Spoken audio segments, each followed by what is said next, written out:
Bonjour Business France, nous sommes ici le 1er décembre sur le salon Polytech, donc c'est quand même un grand événement en tous les cas national ici, mais avec une portée internationale. Je crois que vous avez fait venir d'ailleurs beaucoup de monde. Pour les membres du Club ADEME, ce qui est important, c'est de comprendre votre organisation.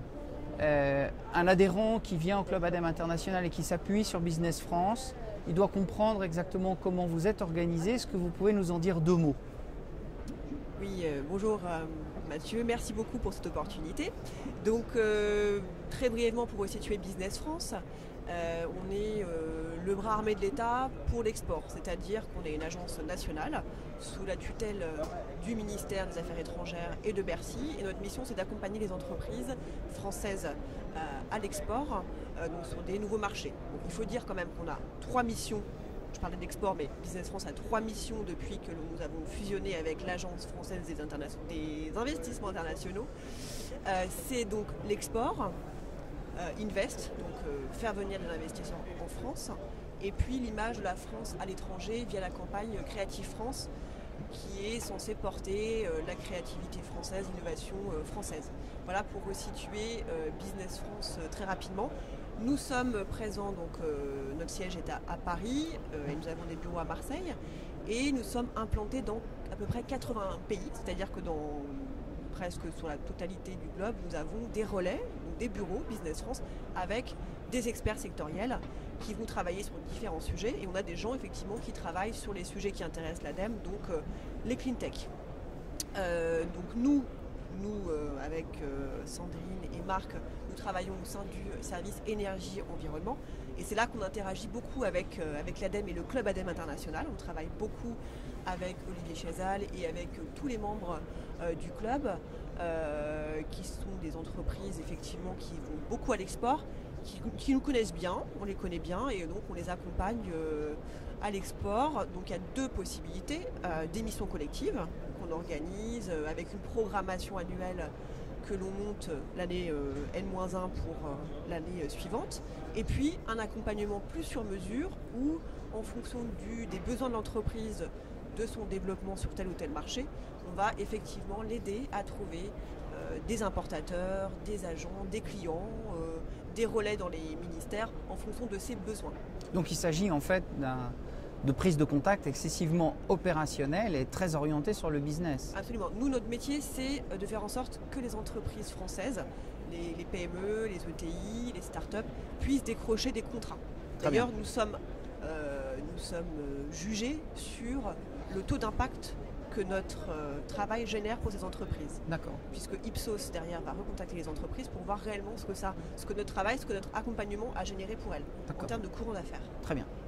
Donc la notion, je dirais, de closing est très importante pour les entreprises et pour le marché et pour les acteurs, en fait. Absolument, ouais, c'est vraiment dans l'objectif de chacun des collaborateurs de l'agence, c'est ça. La transformation. Faire en sorte que les entreprises gagnent sur ces marchés. Donc leur objectif, c'est aussi, nos objectifs, c'est les faire gagner et décrocher des contrats à l'international. Donc c'est vrai que sur les sujets clean tech, il y a aussi tout un volet bailleurs internationaux. Et on a un service chez Business France qui s'occupe donc effectivement de travailler avec ces bailleurs et d'accompagner les entreprises françaises pour qu'elles puissent aussi se positionner sur les appels d'offres internationaux de la Banque asiatique de développement, la Banque africaine de développement. On travaille aussi beaucoup avec l'Agence française de développement qui est un partenaire très, très fort pour nous en France et dans les bureaux où nous sommes implantés et où souvent la FD a des bureaux également. Oui, Marc, vous voulez ajouter peut-être un mot sur cette organisation? Sur notre accompagnement des entreprises françaises à l'international et notamment dans l'accompagnement via des missions que nous organisons ou via des pavillons France que nous organisons à l'étranger. Le Club ADEME est très, très impliqué, notamment sur la partie colloque, que nous insérons également dans nos actions sur des salons ou des séminaires que nous organisons. donc les entreprises interviennent très régulièrement également sur cette partie échange technologique et expérience technologique. Donc il y a une entreprise du club participe souvent à nos actions donc dans un cadre collectif également. Donc, et nous tâchons de les accompagner autant, si ce n'est plus qu'une entreprise, un membre du club ADEME. Mais le fait d'adhérer au club ADEME international donne à l'entreprise un poids supplémentaire puisqu'elle est regroupée et puis accompagnée encore plus fortement. Je voudrais revenir plus sur l'analyse un petit peu macro du marché, justement, des énergies renouvelables et de toutes les expériences et savoir-faire français sur les éco-innovations. Comment percevez-vous le marché? Est-ce que vous avez une actualité en particulier sur une zone géographique ou où est-ce que ça bouge en ce moment, pour faire simple? Et c'est vrai que le sujet des clean tech, il est particulièrement dynamique, puisque dans le monde entier, ça bouge. Et c'est vrai que la COP21 a mis un coup de booster à toutes ces thématiques de transition énergétique. Donc c'est vrai qu'aujourd'hui, le sujet de l'énergie, des ENR et de toutes les technologies pour la transition énergétique et puis effectivement pour l'environnement sont vraiment au cœur de l'actualité. On sent que tous les gouvernements aujourd'hui sont quand même très mobilisés aux quatre coins de la planète sur ces sujets. Donc c'est vrai que du coup c'est une opportunité, mais d'un autre côté ça demande aux entreprises de ne pas se disperser. Parce que bon, contrairement à des sujets comme l'aéronautique, on va aller sur des sujets, sur des pays où il y a une industrie aéronautique. Donc c'est vraiment très ciblé. Là pour le coup, les marchés ils sont partout. Tous les pays ont besoin de technologies pour l'assainissement de l'eau. La plupart des pays ont besoin de réfléchir à des solutions pour une meilleure transition écologique, donc une meilleure transition énergétique. Donc voilà, ça demande effectivement de ne pas se disperser, surtout pour une PME. Elle ne peut pas aller tout d'un coup aller couvrir une vingtaine de marchés, une trentaine de marchés, à moins d'être vraiment très bien équipé pour ça, avoir des ressources humaines dédiées. C'est quand même compliqué. On voit que souvent les PME, elles vont avoir quelques personnes, voire parfois une personne dédiée à l'export. Donc ça nécessite de ne pas se disperser parce que l'export, ça demande beaucoup d'implication, beaucoup de temps. Il faut le temps de la mission, mais aussi derrière tout le temps du suivi. C'est-à-dire qu'il faut pouvoir ensuite répondre aux prospects sur les prix, sur les spécifications techniques, enfin pas mal ça prend beaucoup de temps. Donc effectivement, et c'est en ça qu'on est là pour les accompagner, et c'est en ça aussi que Sandrine va suivre d'une manière globale sur l'accompagnement individuel un portefeuille d'entreprise pour leur dire voilà, aujourd'hui ça bouge sur votre secteur dans les énergies renouvelables. On voit par exemple que ça bouge beaucoup sur le continent africain, mais il y a aussi quand même des opportunités en Asie. Donc il faut que l'on choisisse avec elles quelques marchés en fonction de leurs produits, parce qu'en fonction de l'état de la concurrence aussi, parce qu'il y a des concurrents, donc on ne va pas aller sur un marché où on sait que c'est déjà bouché et que les concurrents sont bien implantés. Enfin, autant aller sur des marchés où c'est encore plus ou moins ouvert.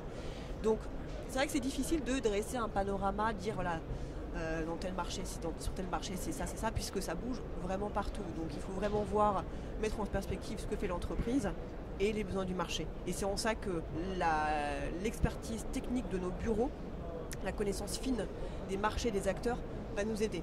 Nous, on connaît l'offre française. On sait qu'on est bon, par exemple, dans le secteur des ENR, on a pas mal de solutions pour l'intégration des ENR en réseau, les trackers solaires, le stockage. Nous, on sait ça, on sait quelles sont les entreprises qui sont bonnes.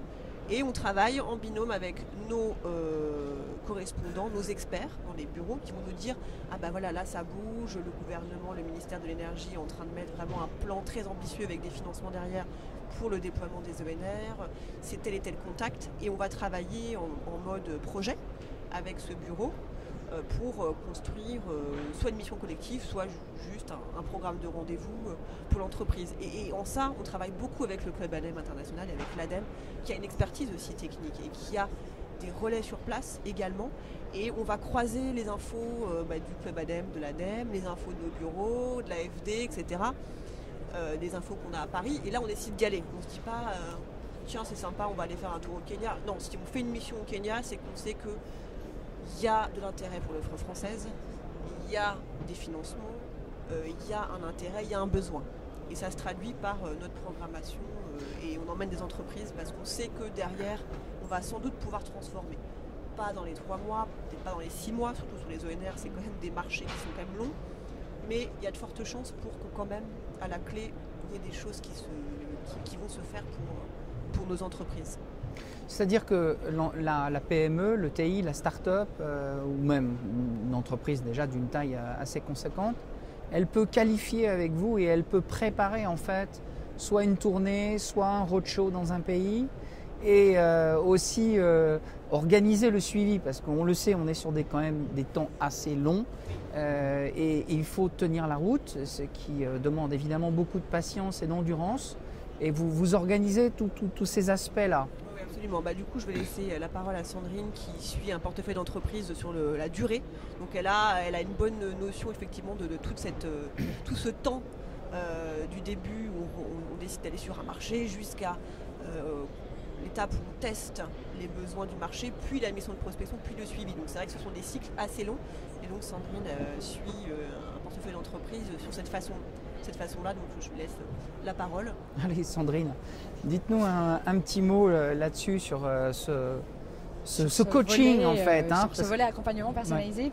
Oui, alors en fait, effectivement, le but du jeu, c'est vraiment d'identifier les besoins de l'entreprise et de lui proposer des solutions en phase avec ses besoins. Donc on n'est pas là pour vendre des prestations pour vendre, donc on est là pour vraiment répondre à ses besoins. Donc on va l'orienter au maximum sur les marchés qui nous paraissent les plus porteurs.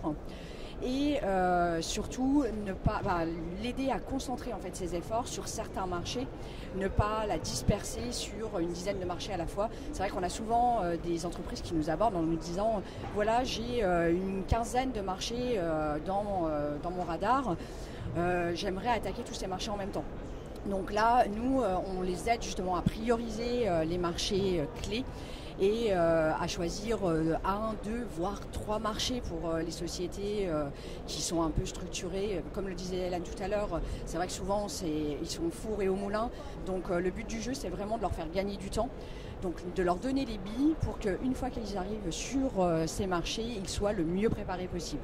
Donc on analyse, donc généralement on fait une visio avec notre bureau à l'étranger, de façon justement à avoir une petite introduction marché pour mieux comprendre un peu comment est structuré le marché.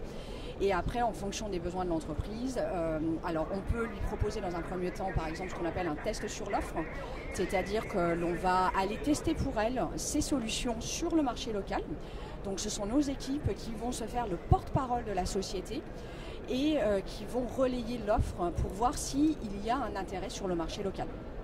Donc grâce à ce premier test, on va dire, contact, voilà, première carte, l'entreprise saura si oui ou non son offre a un intérêt pour les acteurs locaux. Voilà.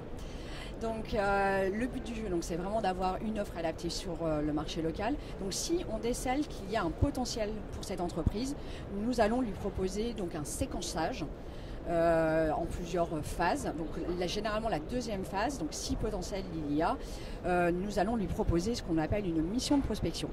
Donc là, la société va se déplacer et rencontrer les entreprises ou les institutionnels qui avaient marqué un intérêt pour son offre afin justement d'approfondir la relation et voire même de concrétiser le contrat, alors soit sur place, soit après, parce que comme le soulignait Hélène et Marc, ce sont souvent des process assez longs, surtout sur certains secteurs.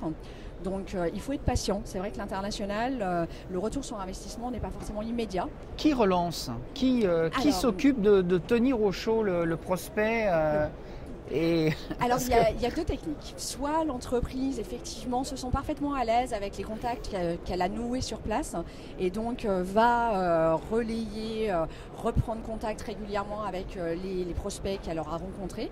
Soit nos bureaux peuvent faire ce qu'on appelle un suivi de contact et donc rappeler pour le compte de la société les prospects qui avaient été identifiés et rencontrés, de façon justement à lier au maximum les relations entre ces prospects et les sociétés françaises. Donc ça c'est quelque chose de vraiment très important, vraiment garder à l'esprit que quand on va sur un marché, c'est un marché sur lequel il faut vraiment s'investir, tant en termes de moyens humains on va dire, que parfois financiers.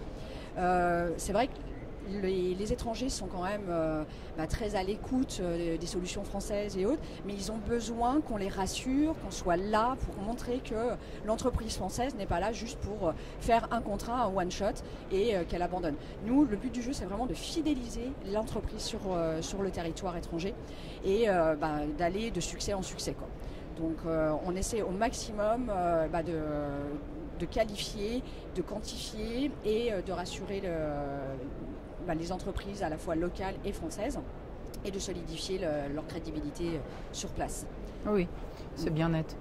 Je rebondis sur une question qui revient fréquemment, puisque aussi bien le Club ADEME que vous, on sollicite un certain nombre d'acteurs, des PME, des membres du Club ADEME à se regrouper sous la forme de consortium pour répondre plus largement. Cette notion de consortium, comment vous l'analysez, vous, dans votre spécialité d'accompagnement et de pénétration du marché? En quoi un consortium apporte une meilleure garantie, apporte une meilleure confiance aux acteurs locaux, aux donneurs d'ordre? Oui, en effet, c'est un sujet qui est très actuel. Je pense que tout le monde se penche sur le sujet. Le Club ADEME est assez à la pointe d'ailleurs sur ce sujet-là, notamment sur des sujets de qualité de l'air, puisqu'il y a des consortiums qui se sont créés justement en lien avec l'ADEME. Donc c'est un sujet très important. Nous, en fait, quelque part, on crée ces synergies entre entreprises, parce que pour créer un consortium, il faut qu'il y ait des synergies, qu'il y ait des complémentarités. Et nous, ces synergies, elles s'opèrent aussi dans le cadre des missions collectives qu'on monte. Et c'est aussi tout le sens de ces missions collectives. C'est pas que faire un groupe d'entreprises parce que c'est plus confortable et plus pratique en termes logistiques. C'est que en fait, quand les entreprises viennent ensemble sur un marché, elles apprennent à se connaître aussi. C'est un petit peu l'effet colonie de vacances. Non mais c'est vrai, ça fait un petit peu sourire, mais il y a ça aussi qui joue. Quand on va ensemble sur un salon, quand on va ensemble sur une mission à l'autre bout de l'Asie, ou même en Europe, parce qu'on parle beaucoup de grand export, mais il y a aussi beaucoup de marchés en Europe, ça crée des contacts, les gens échangent leurs expériences, leurs contacts, leurs analyses, et déjà c'est très vertueux, parce que déjà elles peuvent faire du business ensemble, c'est-à-dire se vendre des solutions, et ensuite attaquer ensemble des marchés. Et après, effectivement, on passe à la vitesse supérieure du consortium. Mais aujourd'hui, je pense qu'en France, on est tous très conscients de cette nécessité d'apporter des offres intégrées. Et c'était aussi la démarche de Vivapolis, lorsque Vivapolis a été lancé sur les sujets de la ville. C'était effectivement d'arriver avec une offre complète sur les technologies que la France peut apporter pour répondre aux besoins du développement urbain. Faire en sorte que des architectes parlent avec des ingénieries, ce qui n'est pas forcément évident à la base, c'est pas les mêmes mondes, que des énergéticiens, enfin des entreprises qui sont sur l'énergie parlent avec des entreprises qui sont sur l'eau, ce qui n'est pas forcément, c'était pas forcément il y a un certain temps une évidence. Donc voilà, on a démarré depuis quelques années cette démarche de faire en sorte que les entreprises abordent des marchés à l'étranger ensemble, et elles le font de plus en plus. On voit aussi que sur les sujets comme les smart grids, il y a cette approche, elle est aussi opérée dans ce sens, puisque les smart grids sont toutes les technologies en fait pour intégrer les ENR, pour piloter les réseaux, pour faire en sorte qu'on puisse répondre aux défis de la transition énergétique.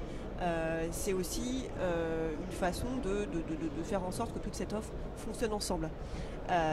Donc nous, effectivement, j'ai envie de dire que depuis le début, depuis qu'on fait des missions collectives, on est dans cette démarche d'aller ensemble démarcher des marchés et d'apporter une offre intégrée. On est plus fort, c'est-à-dire que quand on arrive avec un groupe d'entreprises qui a une technologie sur effectivement l'eau, une technologie sur l'énergie, une technologie sur la planification urbaine, voilà, ça intéresse aussi les collectivités qui ont un regard plus transversal et qui vont se dire « Ah mais dis donc les Français, c'est bien, nous on les connaissait sur l'eau par exemple, on ne savait pas qu'ils avaient ce genre de technologie sur les smart grids ou sur effectivement des solutions pour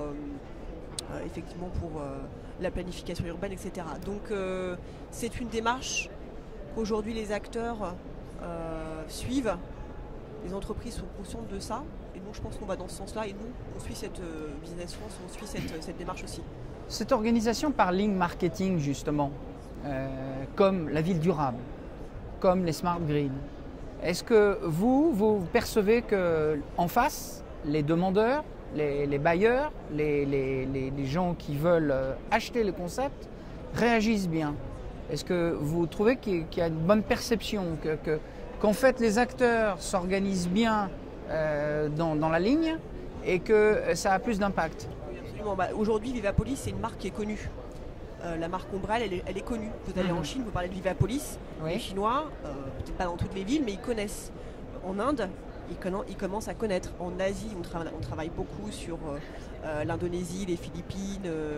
Ils connaissent Vivapolis et ils savent ce qu'il y a derrière. Ils savent qu'il y a des entreprises de qualité qui ont des belles technologies qui travaillent ensemble. Donc ça donne envie. C'est des marques qui donnent vraiment envie. Sur les smart grids, on est plus à l'étape de structuration. Donc on démarre. Mais on travaille également aux côtés de l'ADEME beaucoup avec l'association des Smart Grid, Think Smart Grid, qui est dans cette démarche-là aussi, d'arriver avec une offre intégrée, groupée, parce que sur les Smart Grid, à l'étranger, on ne nous attend pas. Enfin, on ne s'attend pas à ce que la France ait une offre. On était il y a 2 semaines sur le salon des Utilities en Europe, le salon European Utility Week, qui est le salon de référence où viennent les énergéticiens de toute l'Europe. Et le pavillon France, c'était 40 entreprises. L'ADEME était avec nous. Il y avait des entreprises du club ADEME. Et les acteurs étaient vraiment étonnés de voir la France aussi massivement présente avec des technologies très innovantes, qui allaient des équipements électriques au software, à l'IoT pour la Smart Home ou la Smart City. Vraiment, ils étaient super étonnés. Donc je pense qu'on est sur un bon trend. Super. On parle là effectivement de la projection de l'information France vers l'international. Je voulais poser une question complémentaire par rapport à l'animation du réseau international dans vos 80 bureaux, qui couvrent en fait un peu plusieurs pays pour certains. Comment les ambassades, les équipes, je dirais, de conseil économique, les chambres de commerce, en fait, comment toutes ces équipes sont sensibilisées à cette nouvelle croissance verte? Comment réagissent-ils et comment deviennent-ils de plus en plus sensibles à vos sujets? Et comment font-ils sur le terrain une action aussi, je dirais, de levier politique? Parce que il faut quand même activer un petit peu les choses pour que ça bouge, on le sait bien. Et ça, évidemment, j'aimerais avoir une précision de votre part là-dessus. Oui, en effet, nous, on est un des maillons en fait, de la chaîne. On est dans les ambassades, nous sommes comme le service commercial, les bureaux Business France, mais on ne travaille pas tout seul.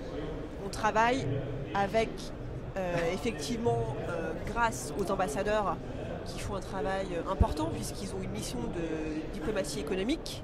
Donc effectivement, ils vont faire un travail de fond pour sensibiliser les acteurs institutionnels, politiques des pays en question sur les sujets de transition énergétique, de croissance verte.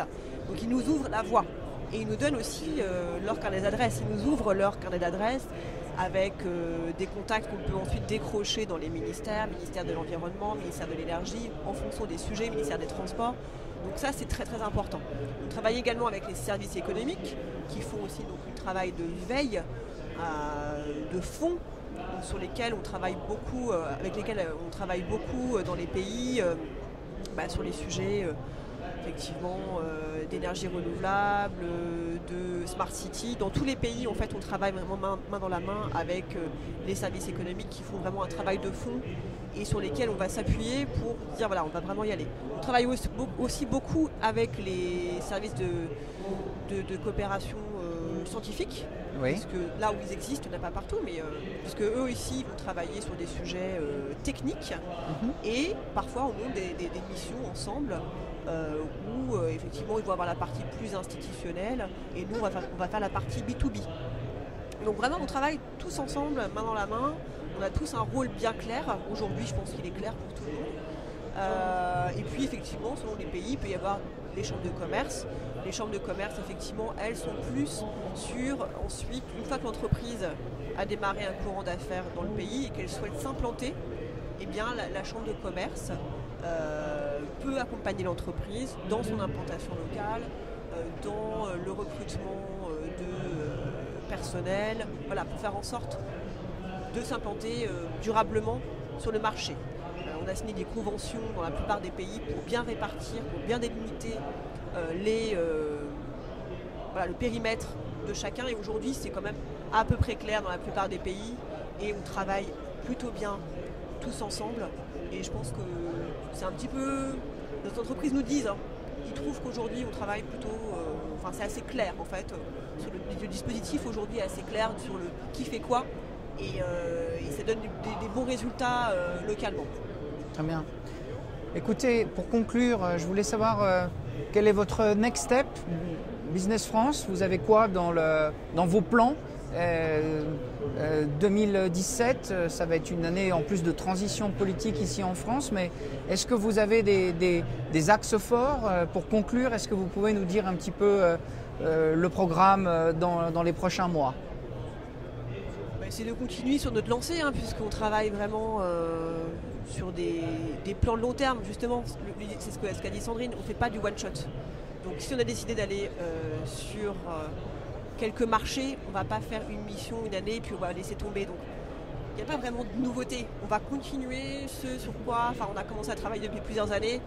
Il y a des marchés qu'on essaie de développer. Je pense à l'Afrique de l'Est sur les ENR. On a fait une première mission au Kenya cette année. On continue en Tanzanie, le pays d'à côté, l'année prochaine, toujours dans une dynamique régionale. Afrique anglophone de l'Est. Sur l'Asie, pareil. Sur la ville durable, on a démarré des choses avec l'Indonésie, avec des colloques qu'on a montés. On va continuer à travailler parce qu'on a besoin effectivement de montrer aux acteurs qu'on continue à être présents. Pareil pour la Birmanie, on travaille depuis 3 ans sur la Birmanie, sur la ville durable, avec des premières missions il y a en 2013 ou 2014. On a eu des missions en 2016, on va en faire encore en 2017, parce que sur la ville, c'est des temps très très longs. Donc voilà, on continue on va essayer de récolter un petit peu ce qu'on a semé et puis continuer à travailler en profondeur les marchés qui demandent vraiment beaucoup d'investissement et les entreprises ont besoin de ça aussi pour qu'on leur dise voilà, on a commencé en telle année, maintenant il faut continuer, on refait une mission, donc venez avec nous, on continue à travailler en profondeur.